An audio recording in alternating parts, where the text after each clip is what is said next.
We all know best, right? Of course we do. That's why sometimes when a wrestler goes bad, you will scream at your TV, "What the flub is this? It's over, it's ruined. Let's all go home and moan." When you do give certain things time, though, you can be surprised, even if you have taken your biggest star and turned them into somewhat of a Nimrod. So I am Sam Miller, and here's some on-paper bad, but actually quite genius heel turns. Number 10, Tatanka in 1994. I mean, mostly because he was such a mid-90s good guy. He had the headdress, the dance down the aisleway, the chant. He was basically made to make children happy. He also went on a huge winning streak that was taken away by Ludwig Borger of all people in October 1993. But I suppose after that, Tatanka needed something else to do, so we started to tease. Essentially, it turned out the $1 Million Man was right because everybody does have a price. Tatanka signed up with Ted DiBiase. It felt like Lex Luger was going to be this guy when we did the switch, and the story was nice and easy. Tatanka now wanted to rise up to the top of the card and win some titles however he could. The issue was it always felt like Tat wasn't really into this, and that's why it didn't work. If we had just gone all in, I think we could have done this way longer, especially because his winning streak had been killed. People can understand that. You have to find another way. So sure, it was a bust, but in terms of longevity, this would have been way better. And you could have turned him back in 1995. Meh. Number 9, Rikishi in 2000. Well, we all remember this one. You're likely not surprised to see it here. We did it for The Rock. Now let's not forget the role that Rikishi was given here. Given the spot of the man who ran over Steve Austin was huge, because when the Rattlesnake was back, you had to feud with him, and everybody wanted that in the year 2000. Big Keish would have done fine with it too, I think, when WWE added a racist angle to this. You know the deal there. Wrestling is awful with this stuff. Therefore, Rick was saying he did it for The Rock based on his background and lack of opportunities compared to Steve Austin. This was given as the reason as to why Rocky wasn't the face of the company. Management didn't like his skin color. Of course, you could argue that instantly because the People's Champion was huge at this point and at times was just as big as Austin. You also had the fact that Rock himself told Rikishi to shut up. It just didn't work. We also didn't give the Too Cool guy any big names to beat, so we did this all wrong. If we had just played into the family ties between himself and The Rock and how he hated Steve, that would have been way better. You could have run that program, and you could have even taken it to the future and taken a page out of John Cena and Umaga's playbook. I think that would have been way, way better. As it was, Keish was back to dancing soon after this, and by then, yeah, it was dead, it was over. It was ruined. Number 8, The Rock in 2003. So this pertained to only a section of the audience, but it was there. You can find it on old school message boards should you wish to waste your day. But when The Rock returned from his first Hollywood jaunt in 2003, some people did not want to boo him. This was their guy, and thank goodness he had come back. It was never going to work because the other side of the audience had decided Dwayne Johnson even thinking about movies was terrible, so screw this guy. Turned out to be the perfect marriage. But the Great One wore that Hollywood moniker quite literally and went on a tirade that was so good, it basically sowed the seeds for what was going to happen in 2024 and the final boss. It's just smart wrestling because we all knew that Rocky wanted to do films. If that annoyed you, great, we can generate some heat. What people also forget is that even before he left, fans were jeering him in matches with Hulk Hogan and Brock Lesnar. So it was already there. Trying to fight it anymore would have been nuts, even if he was still crazy popular. It also gave Johnson a new lease when it came to his character. This really was very, very good. If nothing else, it gave birth to the Rock concert. Number 7, Seth Rollins in 2019. This should have never have happened, and it was all WWE's fault. It was just fallout from the Seth Rollins and The Fiend Hell in a Cell match, which was terrible.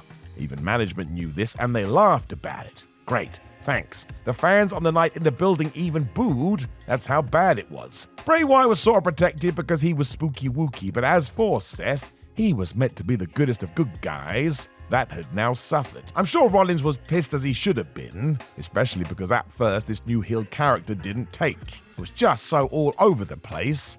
WWE was clearly trying to sort it week to week. This hadn't been the plan. The thing is, as soon as Seth did find his feet with it and transformed himself into the crazy cult guy on Monday nights, he got the response he was aiming for. Let's also face it, Rollins was so good at this a few years later he was back to being a babyface. That takes some doing.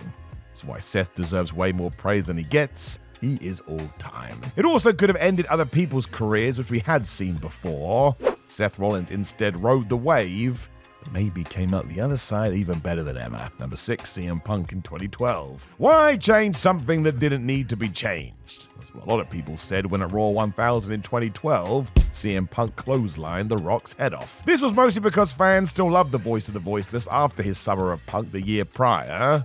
Really, they just wanted to stick with that. The thing is, the story was right there. During this time, Punk had been very vocal about so-called part-timers, so when Dwayne Johnson returned to take the Mania spot, which he had talked about during his pipe bomb, well, once again, why would CM Punk ignore this? On that note too, if you do want to take wrestling as real, this is exactly what the man would have done. He meant every word that came out of his mouth, so when it happened in front of his face, screw this.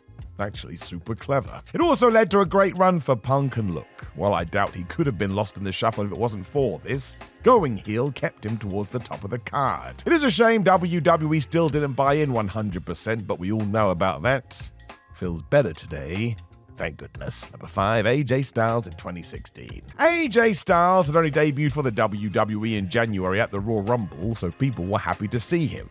We waited years for this. This meant when he turned heel on John Cena just a few months later in May, there was a loud contingent that didn't get it.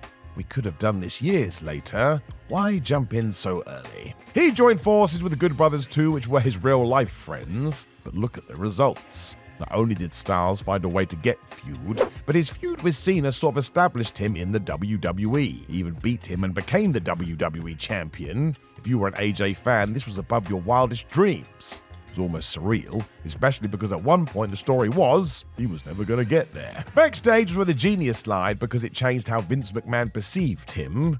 As we know, that was critical to anybody's success in WWE. What we'd all known for ages finally became apparent. As a good guy, I'm not sure this would have clicked, so thank goodness we did do this. Styles ain't no mid-carder, he's a genuine game changer. So to sum it up, he cemented himself and ever since has always been used at the top of the card. Who knows where we would have been without it. Number 4, Michael Cole in 2011. A lot of this sucked. You don't want your lead announcer being a heel, because it means your voice throughout the whole show is being a dickhead. That can be really insufferable. Let's remember that Michael Cole never asked for this though, so in terms of somebody just following orders and getting the job done, amazing work. We even had a logical thread because for years the fans had been telling Mike he wasn't as good as Jim Ross. We didn't want him, so eventually he snapped. I can get that. So while it was difficult at times too, WWE had become so kid-friendly at this point, sometimes it was actually Cole who was bringing the edge, not Adam Copeland. You also got the ridiculous Cole mine, a box Michael sat in to protect himself, and somehow he was just very good at this. That WrestleMania match with Jerry Lawler was still horrendous, but there was something to it overall. Maybe it wasn't the total disaster it could have been, but it still wasn't great. Number 3, Jake Roberts in 1991. WWF fans didn't know what to make of this because talk about out of nowhere. Jake just turned on the Ultimate Warrior as he was getting ready to fight The Undertaker, and yep, he never looked back. If you weren't sold on it, that changed soon after because we got one of the most iconic bad guy moments ever. Roberts took his literal snake Damien and had him bite the Macho Man for real.